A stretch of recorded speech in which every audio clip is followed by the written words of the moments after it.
G'day legends, Blake here with another video, and if you're looking to get your first fish or maybe to branch out further into the hobby, it's likely that you've been into a fish store and been recommended a Betta.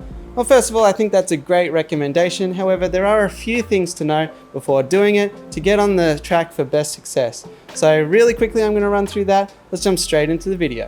So first things first, Bettas, great recommendation. This is because they don't work exactly like other fish in that they have a labyrinth organ, which means that they can draw oxygen directly from the water surface. This allows them to be much more forgiving when it comes to water parameters, since obviously they don't have to breathe through that water. So whilst I wouldn't recommend letting the parameters fall too far outside of what they're going to want, it will allow you that adjustment period, especially if you're learning.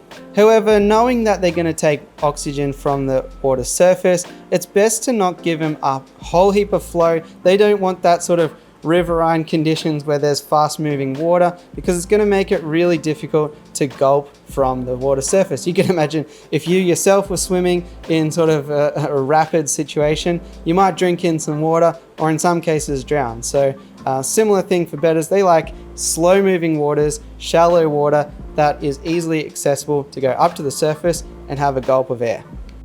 That probably segues into one of the biggest myths in the aquarium hobby, and that is that Bettas come from small puddles, hop around, and that's why they can be kept in those cups. And sometimes people even pretend that they can live in those for an entire life. So that is not entirely true. Bettas actually live in vast, shallow waters. Think rice paddies, slow moving creeks and that sort of thing, which while there is a bit of seasonality and they might dry to an extent, they don't dry into these puddles that resemble these tiny aquariums like this one behind me, or those cups that are sold in PetSmart and things like that.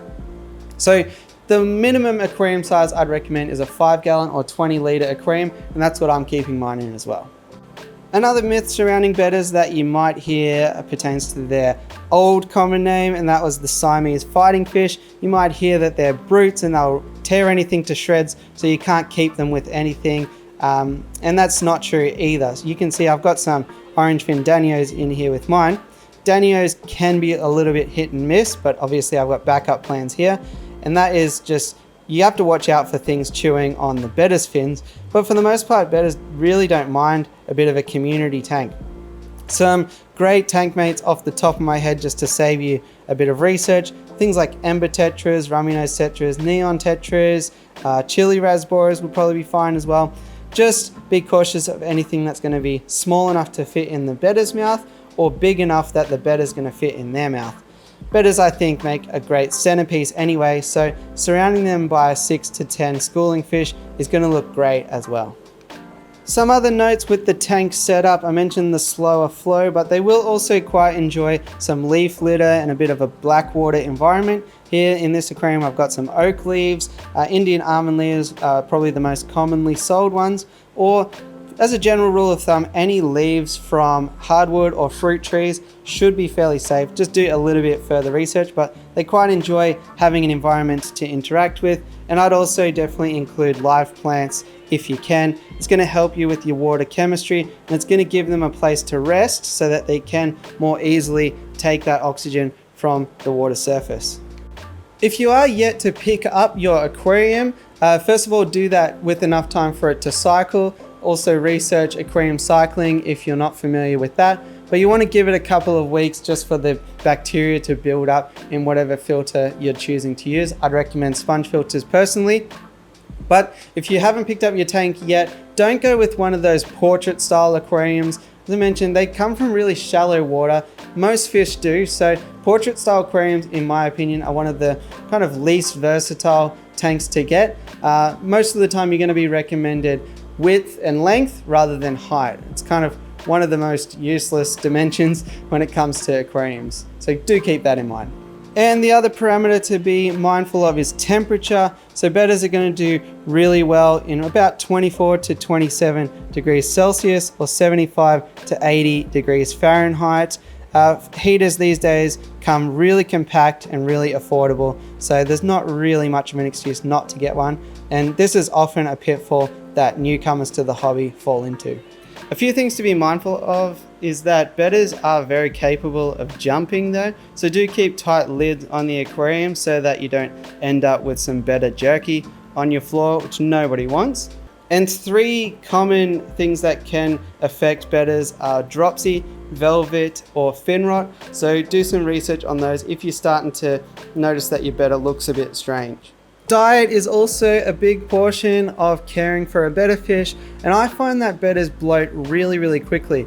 I liken them to sort of Labradors that would eat an entire chicken if you put one in front of them, and bettas definitely do eat more than their belly allows sometimes. So if you notice your betta really swimming around looking huge and bulbous, might pay to ease back on the fish food. And also I find that people feed pellets that are way too big for them.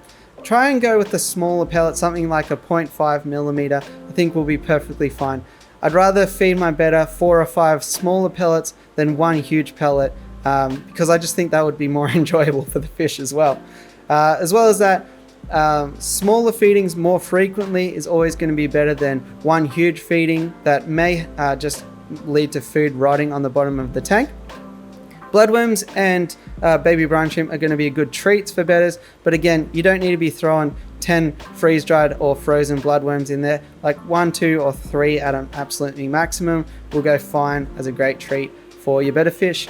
But yeah, as a general, carnivorous, and actually if you can get a hold of some Daphnia, they really enjoy hunting those guys around. The other one is breeding. I definitely recommend, even if you're day one into the hobby, at least plan to breed your betta. So grab a male and a female if you are able to get 2 or 3 tanks, because you'll need a tank to raise the fry in. But breeding bettas is one of the most fun and interactive breeding projects you can take on. I absolutely love it. I've got a full in-depth video which I'll place at the end of this video, and I'll link down in the description as well.